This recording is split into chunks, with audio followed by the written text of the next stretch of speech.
Hey, this is Chris Jericho. You're listening to The Pencil with Renny D. Pencil, baby. He's a pencil. Yeah, boy.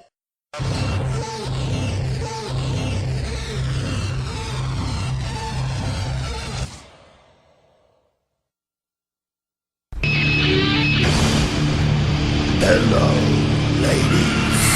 You're fired. Welcome to Raw is Jericho. Oh, let's get ready to suck it.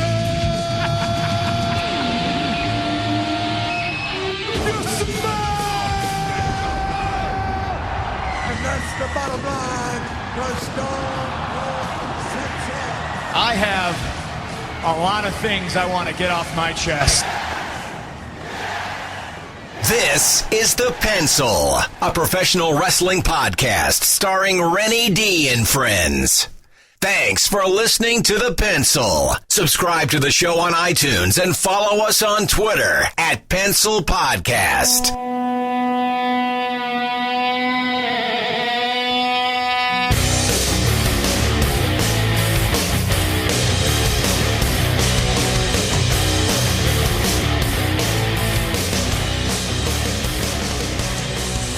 What's going on, guys? Welcome inside the tank for episode 27 of The Pencil, the professional wrestling podcast. I'm your host, professional wrestler Renny D, joined as always by Travis Dirt Mester, coming off a interesting week in professional wrestling. But before we hop into the world of pro wrestling, Dirt, how we coming along in that guitars, man? How's that guitar treating you, bro? I've got an idea that I'm going to go to my first ever lesson next week.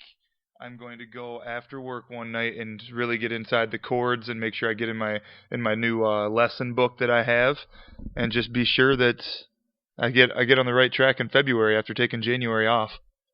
Taking January off. We're a couple days into February, so I mean it could come around, man. I mean, I think it's a New Year's resolution for 2015, not for January of 2015. I'm still right on track. I got the guitar, I got the lesson book.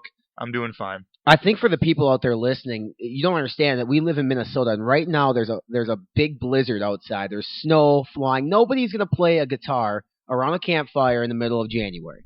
But we fast forward to June, and you maybe have a tin of Copenhagen, tin of Skull, tin of Grizzly if you chew. If you don't chew, that's fine, but maybe a Pabst Blue Ribbon, a Mick Golden, Miller Lite, whatever your beer choice might be, sitting around a campfire with a cowboy hat, cowboy boots, and a flannel shirt, and a guitar, and a couple pretty ladies, and I think you have yourself a nice little Friday, Saturday evening. Yeah, we're not in the road to WrestleMania of guitar playing in Wisconsin and Minnesota yet. That time of the year is going to be 6 or 7 months from now, and I'm going to be ready come the road to WrestleMania guitar style. But I'm in the dog days right now for my guitar lessons. Dog days, and Dirt took his first bump. He popped his cherry on Friday, went to a local independent show, Primetime Wrestling, down in Bloomington, Minnesota. That's the place where I had my last match last year on the 28th of March. Showed up to the show with the expectation to record with Wes Briscoe, and spoiler alert, Wes Briscoe is not going to be on tonight. And let me address that first before we talk about Dirt's impending bumps from Friday night. Wes was scheduled to be on the show here tonight with us. We went there on Friday to record the episode. His flight, I believe, came in at a decent time. He flew in from Orlando, but he just had a lot of things to do, a lot of different things before he got to the venue. He got to the venue with about 15, 20 minutes to spare before they opened doors. Never had a chance to sit down with him. We kind of talked about maybe potentially going to his hotel room that night or the next day before his next independent wrestling show, and it never came to fruition. So hopefully we can touch base with Wes, get him on Skype, get him on a phone, or if he's in town again in the next month or two, try to, I guess, meet back up with him to get his story. Because, I mean, you saw him perform, Travis. He's a big dude. He's a body guy, very similar to you and I, and he's a very nice guy. I mean, obviously, I met him, I talked with him plenty throughout the night, just didn't get a chance to put a microphone in his face, which is fine. You can't win them all. He looked fucking terrifying. I loved the guy. He was awesome to watch. He looked like the kind of guy that you'd be legitimately scared, and he looked like a badass in the ring at that Primetime Wrestling in Bloomington last week that we went to. It was entertaining to watch him go after it. I believe his match ended in a disqualification because he just got pissed and started beating the hell out of the guy, and I loved it. I respected it. Can't wait to have him on. which made no sense. So, Wes, if you're listening to this podcast, and I don't know if you are or aren't, but the beatdown after the match didn't make any sense because here, I'll tell you this. You beat down one of the biggest faces in that company, in Ricky Love, and you're not coming back, at least anytime soon. There's no independent contract in place to have you come back to the Knights of Columbus in Bloomington, Minnesota for a return match. So, and the fact that nobody came out and made the save for Ricky, I think was kind of I guess a brain buster for some people in the audience, but there was a save later in the night, though, that some might say was more important. Some might say that the save at the end of the night might have been the biggest moment, the biggest turning point in the history of not just primetime wrestling, Dirt, but independent wrestling across the state of Minnesota. And you had a little something to do with it. You ended your career March last year at that same venue against who now has the belt in primetime wrestling, Mr. Sepp, is that right? Well, yeah, so Sepp Saunders was the primetime wrestling heavyweight champion going into Friday night. He was going against my good friend John Johnson. They knew I was going to be there. We got a chance to kind of work on some things, and I was there. I agreed to do a run-in at the end of the show. It's the first time I've been back in a pro wrestling ring since March 28th, 2014, so it was cool. I mean, You didn't pull a Vince McMahon and tear both of your quads, which was impressive. I was afraid that was going to happen for you. Didn't tear my quads. Got a little bit of a canvas burn on my left knee, but that's about it. But the biggest thing for me, I think, is when I was looking out and I knew what my spot was going to be, I was thinking, I haven't been here in 10 months. This is independent wrestling. We don't have public access. They have public access television, but most people don't watch public access. Let's not kid ourselves. They don't have a massive YouTube channel, YouTube following. They do draw 200-300 people I guess every single third Friday of the month, and they're very much the same fans for the most part. So that part I had going for me, but I really didn't know if the people would remember who the hell I was after 10 months. And I was pleasantly surprised with my reaction. I thought I got a pretty good pop, and that was cool for me. So for everybody that was in attendance on Friday night at Primetime Wrestling, thank you, I guess, for the reaction. Everybody's been asking me the question, so when you coming back? Well, it was a one-time thing. I was really there for more so to record for the podcast, to help out with the show, and to promote the podcast. Just so happened I worked my way in the show. John Johnson won the Primetime Wrestling Heavyweight Championship title, and in the process, he ripped his bicep directly off his bone. Oh, get back healthy, John. Sorry to hear that. But how was your bump, man? I mean, I had you come in the ring beforehand. I threw on some shorts and a Renny tee and some sneaks. I got in the ring. I ran the ropes. First bump I took in 10 months. I jumped up as high as I could, landed on my back, and you thought it would be the easiest thing in the world. It doesn't look that hard. I'm not gonna lie to you. It didn't look that hard what you were doing. I got in the ring. I did a couple bumps from the corner, grabbing onto the ropes. That was more difficult than I anticipated. Definitely took a little hit on the old noggin on the back of my head. Might have landed a little awkwardly on one or two of them. I didn't tuck my chin. I didn't follow the instructions I was given. But it was fun. I took 3 or 4 in the corner. I was able to throw myself on my back in the middle of the ring a couple times. I didn't dive into the jumping in the air and flying on my back. That might be. You wanted to. I wanted to. That might be for next time. That might be for next time, because that would be. It's not. I got a day job, and I can't be going in with a broken neck. It's not worth it for me at this point. But hey, whenever I start learning how to play guitar is when I'm going to start learning how to take bumps. And come 2016, Pencil listeners, I'm going to have a lot more talent behind me, I think. You know who else played the guitar and was a pro wrestler? Slapnuts. No, Slapnuts was. Double the J's, baby. Jeff Jarrett. And he'll be joining us next week here on the Pencil. So that was a good little great segue, man. That's what they call it. Great segue into Jeff Jarrett. Jeff Jarrett, the owner and founder of Global Force Wrestling, just put on Wrestle Kingdom 9 here in the States, has agreed to come on the Pencil. So I'm actually going to be doing that, recording with him here this week. It should be interesting. I got some questions I want to ask him. And if you guys have questions, get them over to us on our Twitter account at Pencil Podcast. We're on Facebook /Pencil Podcast. PencilPodcast.com as well. iTunes, Podbean, Stitcher, and YouTube. Share, rate, review, all that good shit I tell you guys to do every single week. You guys need to do it. Do it good. Was Jeff Jarrett the mastermind behind using the guitar every week as his weapon? I wonder. I mean, we'll ask him. Honky Tonk Man, though. I mean, the world's greatest Intercontinental Champion of all time, Wayne Ferris, Honky Tonk Man. You don't even know who that is, do you? I know who Honky Tonk Man is, too. I mean, shake, rattle, and roll, baby. But yeah, Jeff Jarrett will be good. I want to ask him about Global Force Wrestling, what the future is. I know they just signed a couple contracts to bring some more international wrestling here to the United States of America, US of A. I just want to know kind of what his vision is for GFW, if it's just going to be pretty much a promotion to promote other promotions here in the state. And I want to see actually how successful Wrestle Kingdom 9 was at that $35, $45 price point that they have. Maybe I'll talk to him, ask him about Owen Hart. He spent a lot of time with Owen before Owen passed away in WWE. He had an issue with jobbing to China for the Intercontinental title. I remember that was a big thing. I know he's covered that quite a few times. So it'll be interesting. That'll drop next Tuesday here on the Pencil, pencilpodcast.com, iTunes, Podbean, YouTube, and Stitcher. And so for this week, what we're going to do is, since we're not going to have a guest, and Travis and I really haven't had an episode where it was just you and I in quite a while. Last week, we brought you the instant fan reaction, which, again, I believe Dirt apologizes for his language. Yep. This will be my last apology, but way too many F-bombs. There's too many people out there listening for me to just be dropping fuck every 15 seconds. My bad. I mean, and I told you, I think the thing that really made the podcast, some people might say special, because it was successful, man. I couldn't believe it. I looked at the numbers today of how many people actually listened to that.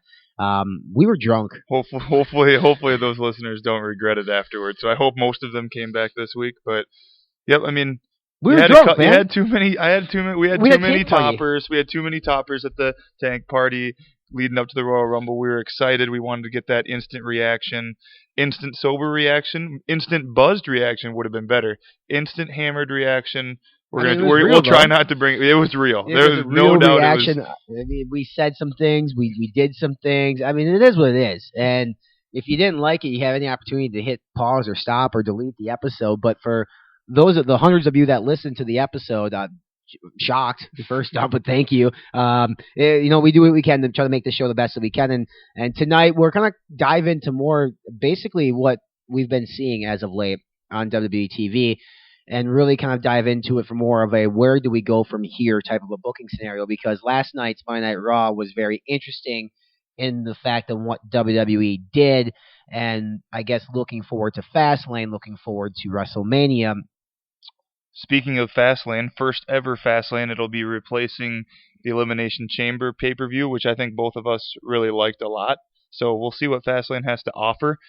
I was excited to get your thoughts on what they did last night on Monday Night Raw with bringing Daniel Bryan back into the fold, when obviously that's what a lot of people wanted at Royal Rumble, and that's some of the backlash that they had to deal with Roman Reigns winning it. How did you feel about them bringing Rollins and Daniel Bryan into a main event that ended up choosing Daniel Bryan to face Roman Reigns in the main event of Fastlane, and possibly changing the main event of WrestleMania for the second straight year? Well, obviously, it was they alluded to it on Raw.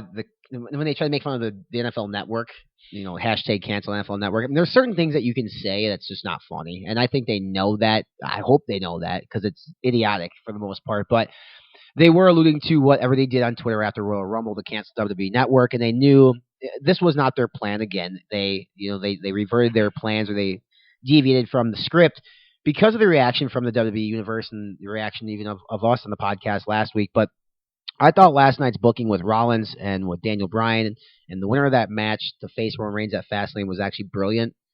Because I think when we were watching it, I told you it makes the most sense for Bryan to beat Seth Rollins, because Rollins has the case. Actually, you pointed that out. You said it doesn't make much sense for Rollins to win and have the case. But this way, Reigns can wrestle Daniel Bryan at Fastlane. One-on-one match. I firmly believe right now that Reigns is going to go over clean in that match, just to that'll mute the critics. I mean, in Royal Rumble he got eliminated early, people were pissed, but if he does the job clean to Reigns, they're going to be pissed because the show is scripted. I mean, and they're already pissed about that, but at least now Reigns goes over clean at Fastlane. He's got momentum running into WrestleMania 31 against Brock Lesnar. I just don't see it making sense for Bryan to go over Reigns at Fastlane. Do you think? In my mind, there's only two ways for that match to end. It's like you just said, Reigns goes over clean, and Daniel Bryan does like a passing of the torch, shakes his hand, says he's the true guy that should be taking on Brock Lesnar, good luck, that kind of thing. If that happens, I don't see it going over very well. Or a kind of Roman Reigns heel turn of some sort, because I can't imagine him going over and people cheering it if he's going over Daniel Bryan. Well, that's the thing. Last night we had the opening promo, which doesn't make sense. If one microphone didn't work, it took 27 minutes. Go on. But you give Roman Reigns the options. Like, Roman, it's up to you, Roman. Roman, it's up to you. It's up to you, Roman. Do you want to put your title shot on the line at Fastlane against Daniel Bryan? Well, no. There was no announcement. They've teased for a week that there was going to be a big announcement. What was the announcement? They just had 3 guys come to the ring, and then those 3 wrestlers decided what they were going to do. It was going to shake the WWE universe to its core. To its core, unquote. So, no, there was no. If the announcement was, the match to go on the Fastlane, we knew something was going to happen at Fastlane because there's going to be no Brock Lesnar, so you have to have something. Was it to the point where Reigns would put up his title shot at WrestleMania? Again, if you're giving me the option, Travis, if I just went out and won the Royal Rumble, regardless of how shitty that Royal Rumble match was, if I just won that, and I know that in March I'm main eventing WrestleMania 31 in San Francisco, California, and you give me the option, do I want to wrestle somebody and put that on the line when that other somebody doesn't have to put anything on the line? The answer is 100% no. Every time. Here. You're married. A guy gets a chance to arm wrestle you. If he beats you, he gets to sleep with your wife. But if you beat him, you just get to do what you got to do. What's the answer? I don't see the advantage in what Roman Reigns decided. So if this is the reality era, I feel like realistically, he probably should have just said no, right? So you're saying that you wouldn't let I wouldn't let some guy smash my wife out if I lost to him in an arm wrestling competition, which I wouldn't lose most likely. But so now you think you're Roman Reigns? He doesn't think he's going to lose. He's going to Fastlane, putting his WWE World Heavyweight Championship title shot on the line against Daniel Bryan. I mean, there's no sense in that, but that's neither here nor there. That's nitpicking. It's not nitpicking. It's not nitpicking. It's just the way the world works. You're not going to do something that you don't have to do. And for them to sit there and say later on in the show, we can't even do that. Like, he fell for it. I mean, it's just stupid. But the fact that they went to this route, because I'm kind of interested to see what was the business route before that. Like, what was their plans for Reigns at Fastlane if they didn't do this? Or was this the plan the entire time? I don't know. No, I don't believe that for a second, that it was the plan the entire time, because I don't think that they believed it was going to be as bad as it was at the Royal Rumble. Anybody with 2 eyes probably could have told them it was going to be similar to what it was, but I don't think they thought he was going to get booed the way he did. I think they probably thought that The Rock would definitely put him over if he wasn't already, and it didn't go the way they planned. So they rewrote some things, as they normally do, and now they're going this direction. What direction do you think the loser of that main event, Seth Rollins, with the briefcase still, goes from here? You and I were talking during the show. I think both of us are surprised that we still have not seen Randy Orton. But they talked about him. They talked about him. I assume that's the direction he goes. How quickly do we see your man? I know you want him back. That match, to me, Seth Rollins and Randy Orton, has to happen at WrestleMania. Because we know we're getting Sting, Triple H. We know we're getting Bray Wyatt, The Undertaker. We know we're getting Roman Reigns, Brock Lesnar. We're probably going to get Daniel Bryan, Dolph Ziggler. The match is Seth Rollins and Randy Orton has to happen at WrestleMania. So, I mean, you've already held... That's a good card. What you just read off, that's a great card. It is a good card. And you're going to have your Andre the Giant Battle Royal Memorial Cup game. Got to imagine Dean Ambrose is winning that because he's not doing anything. Well, Dean Ambrose will wrestle Wade Barrett at WrestleMania for the strap. That's true. Probably a comeback match after hopefully he takes it from it. And you'll probably have John Cena, Rusev Part 2. I mean, you got a pretty solid WrestleMania card right now. What I just said is true. So, Seth Rollins, I don't think, if you've kept Orton off TV since November, and I actually was thinking about that today, it's like, holy hell, it's been that long since we've seen the Viper on WWE programming. And he hadn't been better in years than what he was before he left.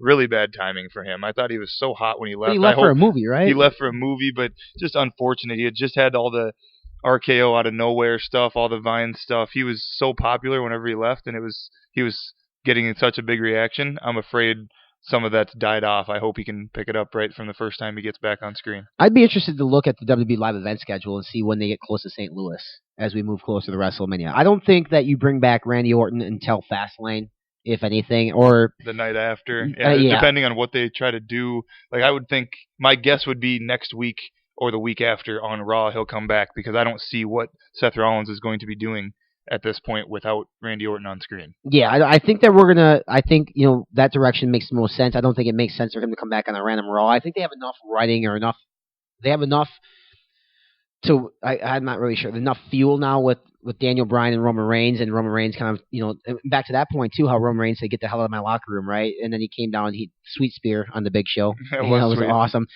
So that'll be very interesting to see kind of the direction that Roman Reigns plays and what type of character and what type of persona he brings on. But Seth Rollins, I think moving forward, I'm not really sure who he wrestles at Fastlane. I know there's somebody on the card for him. If it is Dolph Ziggler and him at Fastlane, maybe because they had that in the beginning during John Cena's welcome back party for these three men. Yeah, or Ryback maybe. I don't know, one of those guys. But I see, and I don't want to get too much into this because we're going to get into this after the break. We also have Sheamus coming back too, and I can see maybe an Eric Rowan Sheamus, the Battle of the Gingers type thing. I don't know, but I mean, so I think it makes the most sense to have a Dolph Ziggler Seth Rollins match at Fastlane. I don't know if it's going to happen, but I think that they have enough there to work with that they can do it. Ryback, I don't know if I don't want to see Ryback Kane again. I don't want to see Ryback Big Show, but it could be something that we see. Who did he fight? He beat Harper last night. I don't know if that's any sort of mini feud they're going to make happen. I'd like to see Luke Harper and Sheamus. God, yeah, because when Sheamus comes back and Orton comes back, it's going to at least ignite a little bit of fuel into a couple different avenues they could go. And we just talked about this before we came on the air. We're only 7 weeks from WrestleMania. They don't have. I know it's a 3-hour Raw every week, which is just too long, but they only have 7 weeks to go, and obviously one's going to be go home show for Fastlane, and then hopefully we get Lesnar 3 or 4 times in a perfect world. But it's not that far out before WrestleMania, so maybe whenever these guys come back, they'll just be able to speed stuff up and kind of against Triple H's wishes, probably make a bunch of stories in a hurry, which he talked about after Raw last night. Yeah, and we're going to get to that, the Stone Cold podcast with Triple H and some of his responses to questions that Stone Cold talked to. But first, we're going to take a quick break here on the pencil. And this week's episode here is brought to you by iForce Nutrition. Like it always is, we're body guys. Body guys like to work out. And we're going to give you the Body Guy Minute real quick here before we take break. Last week I picked the Body Guy Minute. I said, I don't like it when people copy what I'm doing in the gym. They copy it wrong, and their backs look like slinkies. It makes me sick. You went to the gym the last couple of days. Anything that you see in the gym on a regular basis that just pisses you off? I really can't stand guys and girls that go to the gym, and if you look at how, there's guys that are there when I get there, and they're there when I leave, and I never see them do anything. The time that's wasted when you're in the gym is so frustrating to me that I go at certain times of the day, at night after work, over lunch when there's not many people there, in the mornings whenever I can get myself out of bed, when there's not that many people there so that I can run around and do my lifts. The things you can get in 35 and 40 minutes is unbelievable. There's no reason to be in the gym for an hour and a half, and if you're in the gym for an hour and a half, I expect you to be twice as big as both of us.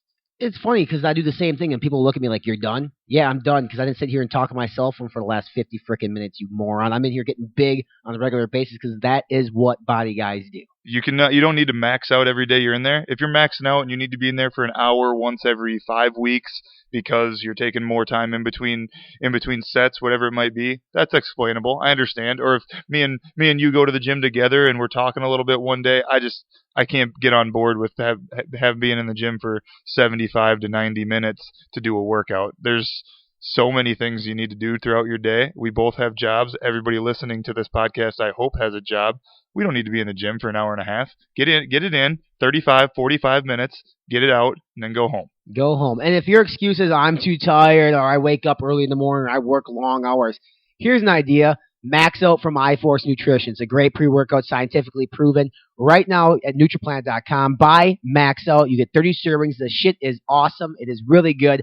I've used it, and I get insane pumps from it, insane energy. And I wake up at 5:20 in the morning and I go to the gym. So don't give me any excuses that you can't do it too. Clanging and banging. 5:20 in the morning, or sometimes I go 7 or 8 o'clock at night after work. I take a scoop of Max Out. Right now at NutriPlant.com, you get Max Out. You buy that, 30 servings. You get a free 30 servings to Compete, which we've talked about that before on the podcast. It's an intro workout that gives you branch chain amino acids, and it's just going to keep you going longer, harder, and faster. Something, guys, I think we all want in our lives. Don't we all? Don't we all? All right, well, stick around. We're going to take a quick break, come back, and we're going to head into that Stone Cold Steve Austin podcast, talk about Sting and the WWE, talk about CM Punk just a little bit, and the rest of Monday Night Raw.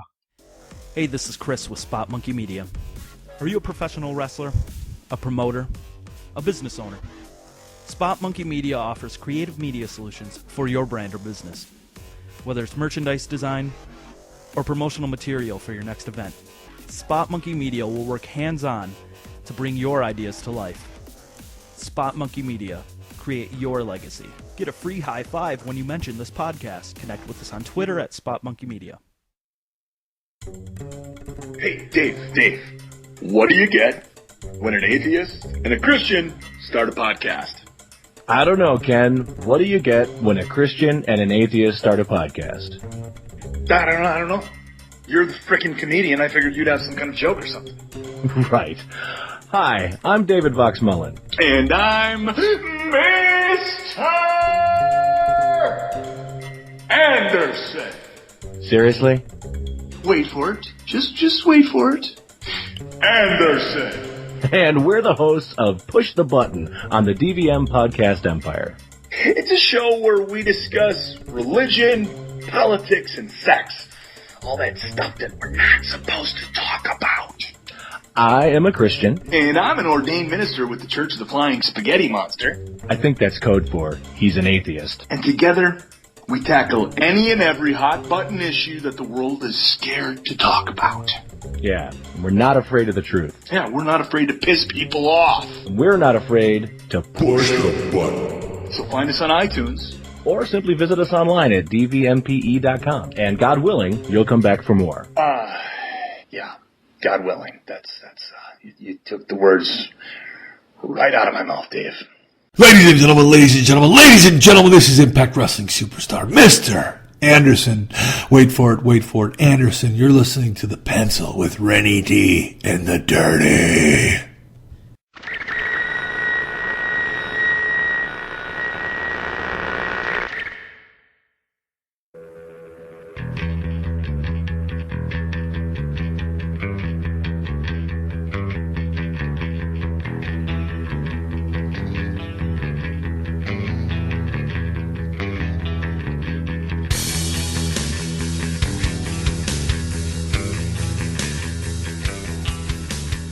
Back inside the tank here in Cottage Grove, Minnesota. And people ask, Dirt, why do we call it the tank?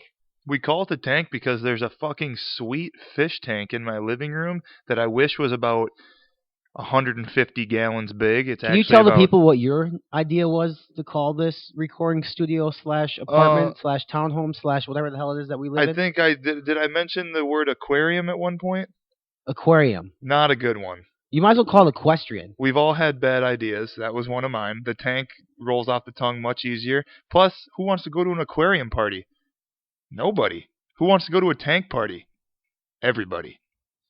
So when we say tank party, we don't mean it's a bunch of bros hanging out in tanks. No tank. Not no tank tops. I suppose there could be tank tops, but that's not the definition. It's funny we say that because as of this recording, I'm sitting here in the United States of America tank top. America. But it's what I do. You know, I flexed so hard my sleeves fell off. No problem with that. And before the break, we were talking about being a body guy, what it's like to be a body guy. So, I just figured let's pick up where we left off. You know who's a body guy? What's Triple that? H.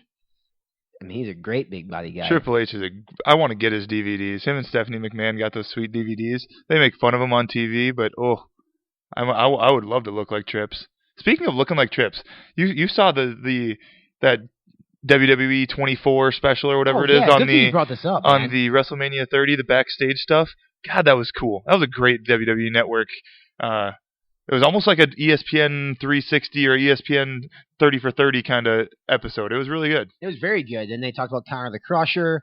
They talked about WrestleMania, and they showed some footage that I haven't seen before. Warrior with Hogan, and Vince with freaking out when Taker had to go to the hospital. I mean, it was really good. So if you don't have the network, it's free this month if you've never had it, so you might as well get that. But otherwise, buy it or take somebody's password. I don't give a shit how you watch it. Watch it and watch WWE 24. It was awesome. Watch a lot of the original programming. It's great. And last night after Raw, we got to watch Stone Cold's second edition of the podcast on the WWE Network with Triple H. Overall, did you think it was as good as the Vince one? No, I did not. I don't think it was remotely close as the Vince one. And I thought for a couple reasons. Once, Vince owns the company, so he can say and do whatever the hell he wants. And Triple H is his employee. Yeah, and Triple H is his son-in-law, his employee. So he's sure he runs a lot of the company, but he still has to tippy-toe around certain questions. And I think we saw that last night.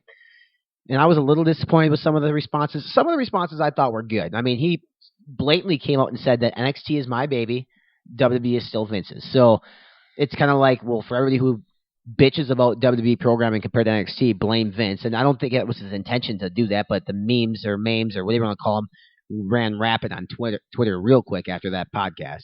Yeah, I don't think that anybody that liked Triple H before last night, like yours truly, love me some Trips, or people that didn't like Triple H before last night, I don't think anybody's opinion probably changed from watching that podcast, which I was hopeful in thinking that it was going to be a little bit more invasive than what it was. A lot of the stuff that I heard is things that I can find on the internet or things that I've heard him say before. Some of the stuff that Stone Cold brought up later in the interview, like the China stuff, like CM Punk, some things like that, I was excited to hear them ask, but I didn't think the answers were all that interesting.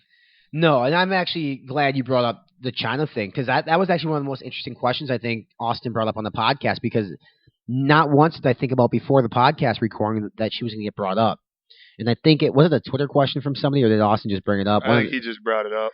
And when they were talking about DX, because at some point they're going to induct D-Generation X into the Hall of Fame. They were talking about other people that are rightfully not in the Hall of Fame but could be in the next couple years. And I believe it came off of a question to Triple H, NWO or DX, who was more important to the history of professional wrestling as a stable. And I believe his answer was NWO originally and DX in the long term.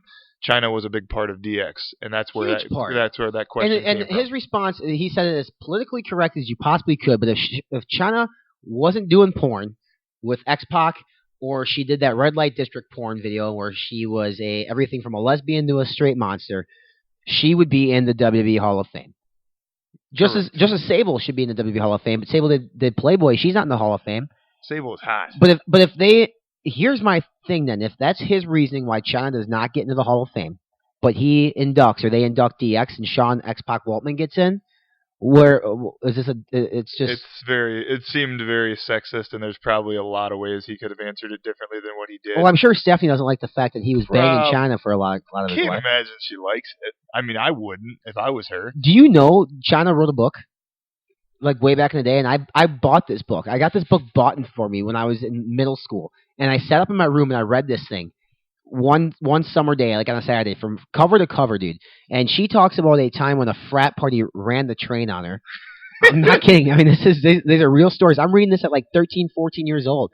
I didn't know what the hell a gangbang was, and she said I apologize if you guys haven't heard about this either, but I mean, read the book. It's hilarious. Spoiler alert. And, she woke up at this party, and she woke up with a dude's unit in her mouth, and some other guy going to town on her. And, I mean, this is just during the Attitude Era, so yeah, it was totally cool, right? And she also talked about a time when her and Trips were getting little dirty deeds done, and one of her breast implants popped, and she went to Raw the next day, or SmackDown, and she had one boob bigger than the other because one of the breast implants popped. I think it's funny. That's first world problem, right? 14 years old, I'm reading WWE books.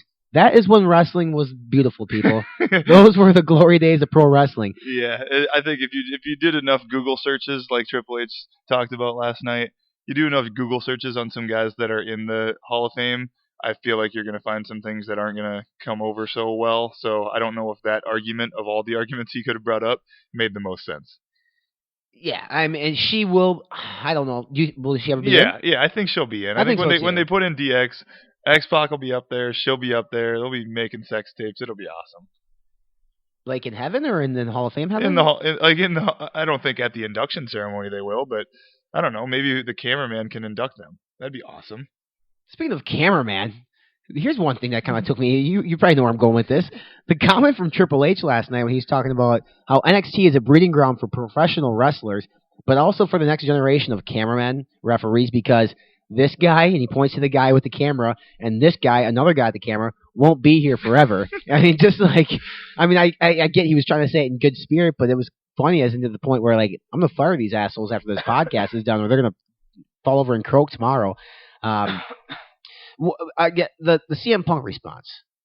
I was surprised that he said he kind of talked about him like he was a little kid a little bit. I thought it was. He's a weird dude. Yeah, He's a weird dude. He's a weird cat. He was hard to get along with. Like I hear every day that he's gonna quit, and I'd walk up to him like, "Hey, what's going on?" He's nothing. He really. I mean, I don't know if his goal was to make us feel any certain way about his response, but he made it feel like whatever. CM Punk wasn't that big of a deal, and it would be nice if he was still around, but I think he probably just threw a hissy fit and left, and he threw a lot of hissy fits while he was here. That's what I got out of it. And I also think when Austin says, will we see him back in the WWE or the WWE television or back in the WWE ring, Trips, I think, wanted to say no. It really seemed like he wanted to say no, but he said, well, you never say never in this business. And they had a good segue. They were talking about Bruno, they were talking about Warrior, and they kind of led it into CM Punk. But I thought they talked about how kayfabe is dead, which I was a little shocked that he talked about it. I don't know why I'm shocked, but obviously Trips was he wasn't Triple H. He was, Paul Levesque or whatever his real gimmick, or his real shoot name is. But, he was talking about how kayfabe is dead, how running a 3-hour show is very difficult. And if he could change one thing about today's product, he said that he wishes he could go from 3 hours back down to 2 hours, like we've been talking. That would be fantastic. I hope that happens. My goodness, 3 hours of writing television, he said, was terrible. Watching the third hour sucks too. They asked him if you're going to go back to 2 hours, and I think as long as Vince, and I think he said that too. That's Vince's call. That was his response to that. As long as Vince is running things, it'll probably be 3 hours long because it's more advertising revenue. And I don't blame Vince from a business standpoint. If advertisers are going to toss money at your product, so be it. I mean, if you're making more money by doing a third hour and your product's less interesting, at the end of the day, he's running a publicly traded company. It's not about how interesting the product is. It's about all the dollars and cents on the bottom line. And if you can return, money on people's investments, that's all that matters. And that's similar to what I was talking about last week with the network too. They got 1 million subscribers. It doesn't matter how they got them, whether people canceled or whatever. As long as they have that 1 million mark, they can take that to people and sell it and take it to the bank. And they did. The stock market went through the roof with them. And they're doing well. And they're doing well at a good time of year. And we heard Stone Cold ask the question about Sting. Triple H didn't dance around that question. I mean, he basically said, you'll see me and Sting at Wrestle Mania. Were you shocked that he just blatantly admitted the fact that he's working Sting at Mania, or was he just stating the obvious that pretty much the entire wrestling world knows? Yeah, I think he was just stating the obvious, but that's, I think, part of... He had explained earlier on that the wrestling fan today is so much smarter and so much more in tune with what we're doing, with what we're doing in the ring and outside the ring, that it's almost, as much as we complain about them basically not giving us enough credit for our intelligence, sometimes last night it sounded like he was giving people credit for, hey, you guys know what's going to happen. I'm not going to sit here and tell you it's not going to happen when we're on a podcast that we're trying to charge people, which this month it's free, but he seemed like he was pretty honest about that kind of stuff, and I can respect that, and at least it's not him making us sound like we're stupid, but I don't know if that's my favorite thing either. What did you not like about it? I did about the whole podcast in general? Yeah. I thought Stone Cold could have pushed his questions a little more and made it harder on Triple H to answer the way that he answered on a handful of things. He's got to be on good grounds with the WWE, though, obviously, if they want him to come back. So, I get it. Good, though. These are specials that we'd like to see on the network, the WWE. Yeah, I want to see them. I want to see more of them. I want to see way more of them. He didn't, and I guess one thing, too, before we go back to Raw, when they asked him about the brass ring comment from Vince, Triple H said that these guys worked their tails off. He stood up for his locker room, like a locker room general, like a general would in an army. And I thought that was smart of him to say that. I'm glad he didn't call them out because he knows that they work very hard. It is tough to put on a 3-hour show. It's tough to travel from town to town.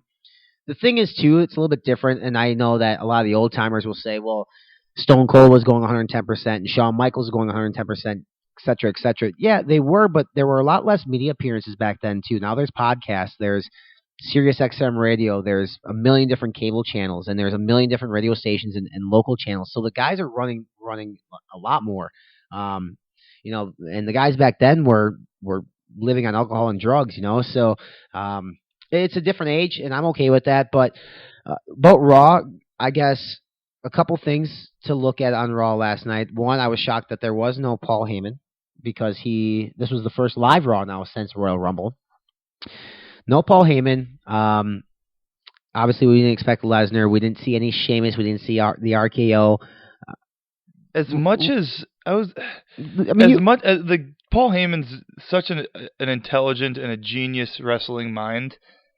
What does he think when he gets the script 7 weeks before WrestleMania, and we're just not going to have the champ or his advocate on the show? I wonder if he just rolls his eyes and thinks, we got a 3-hour frickin' show, and we're going to have some things happen out here. I mean, you sit there for 3 hours, you're telling me you couldn't have fit in a Paul Heyman pre-recorded promo for 6 minutes? It just doesn't make sense to me, and I can't imagine it makes sense to him either.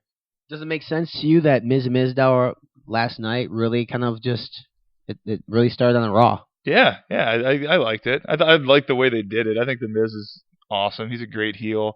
He's gonna heal it up for the next 3 weeks. Maybe they'll have a tag team match at Fastlane to really end their program completely together, and then lead them to. I don't know if there's enough room on a WrestleMania card for those two, but I mean it could be entertaining on a pre-show of some sort. Well, then we also had Cody Rhodes being called Cody for the first time since he became Stardust. Mm-hmm. And there was that. So we have two. I definitely think Mizdow and The Miz are more interesting than that, even though they're real-life brothers. I don't know if maybe they'll give both of those two little mini feuds an opportunity to bloom for the next 5 weeks and then decide the day before WrestleMania which one deserves it. Maybe. I'm not that interested in the Cody Rhodes Goldust match anymore. I thought I would be 6 months ago, but they've fallen off so much as a tag team that I'm not interested in them anymore. Do you see? So I see maybe the Ascension Wrestling Goldies at Fastlane again. They've been doing it quite a bit lately on regular TV. I think they'll do that at Fastlane, and that'll kind of be the boom moving forward to WrestleMania. So if we're looking ahead at WrestleMania right now, let's name off the matches that we know are going to happen. All right, I think we're going to get a Goldust versus Stardust match, whether it be pre-show or main show. Miz and Mizdow. I think we're going to get Rollins and Orton. I believe that we're going to get Battle Royal. We're going to get Reigns, Lesnar. We're going to get Dolph and Daniel Bryan. Sting, Triple H. Roman Reigns, Brock Lesnar. Said that already. Oh. But I'm saying, where do we put Ryback? Then we got Taker, Bray Wyatt. I mean, that's 8 matches. Yeah, I mean, we're not going to have a 10-match card. So I mean, maybe Ryback, Dean Ambrose. Although Dean Ambrose, Wade Barrett's probably gonna be a match. Dean Ambrose, Wade Barrett. I mean, that's why I can't see Goldust and Stardust, and I can't see Miz and Mizdow both being legitimately on a WrestleMania card, even on a pre-show. Well, I mean, yeah, I guess Bad News Barrett and Ambrose, and then you stick. Well, you got Rusev Cena again too, so that'd be 10. I mean, you got 10, but I think that you really have to stick reputable people in that Battle Royal and make it mean something. Like last year, I thought it meant something. Yeah, Big Show and Cesaro were both in it last year. Big Show will be in it. Cesaro will be in it. Eric Rowan will be in it. Luke Harper will be in it. Maybe Ryback. I mean, are you excited for Bray Wyatt Undertaker? I think it'll be kind of cool. Yeah, I think the it'll gimmicks be cool. are great. I think it'll be really cool in the way that they sell it. I mean, the match itself, no, I don't think Bray Wyatt's the best in-ring worker that they could have chosen, and I don't think The Undertaker can go in the ring nearly what you want him to and nearly what you'd hope he could, but storytelling-wise, I think they'll both be really good. I think it'll be really entertaining. Bray's Abigail last night was awesome. It was great. On Dolph, of all people, I love watching Dolph get beat up just as much as I like watching him win. Looking back last night on Raw, any other takeaways from the show? I mean, we covered Bray looking strong. Rusev is interesting to me. Him and The Miz are the best heels on the roster. They're great. I wonder if the flag incident was a planned, scripted incident, or if that was by accident. I don't think it was. It was a very good organic reaction from him and Lana, and they handled it great. But I can't imagine that was scripted. I think it was just bad luck. Like at the beginning with the microphone not working for Seth Rollins. Bad luck for Rusev's flag not falling, but they made it the best they could. Live TV, huh? I mean, that was great. But what I think is the best thing about the Rusev John Cena match at Fastlane is it's for the U.S. title. Yeah, that's good. I was glad that they mentioned that last night because I wasn't sure that it was going to be, and having a feud without the title made no sense to me. Good booking there. Reference of Sting, a lot of it. Reference of Randy Orton. We haven't had any reference of Sheamus whatsoever. So maybe he's just not coming back. I mean, That would suck. you know I'm kidding. He's definitely coming back. How does Sin Cara still make his way on the card? Is it because he's their only masked Mexican wrestler? I would like one of our listeners to do business-wise. I think it makes sense because Mexico is huge into wrestling. Yeah, do some research, listeners, and I will too. But God knows, maybe you can take more time to do it because it'll take a while to find. When was the last Raw that Sin Cara and the Big Show both got clean victories? Because that happened last night. Oh boy, there's a statistician out there. We'll give you a shout out. We'll actually have you call into the show, and we will have you on the show if that's possible. I mean, it's possible, but if it's ever happened, a Raw that saw those two win matches. We're gonna get at Fastlane the Usos versus Tyson Kidd and Cesaro for the tag straps. That'll be great. That will be great. I wouldn't be against Kidd and Cesaro. I love Kidd and Cesaro. What's it? Masters Universe? Yeah, I think that's what they call themselves. I don't know what their finisher's called, but it's cool. What do you think of Nikki's nude colored dress last night? She looked really good. There's going to be a Divas match at WrestleMania. That's 11. Holy shit! Right? Are we just going to have a Divas Battle Royal? That'd be awesome. No, there'll be AJ Lee coming back challenging. Why can't we get AJ Lee, Stephanie?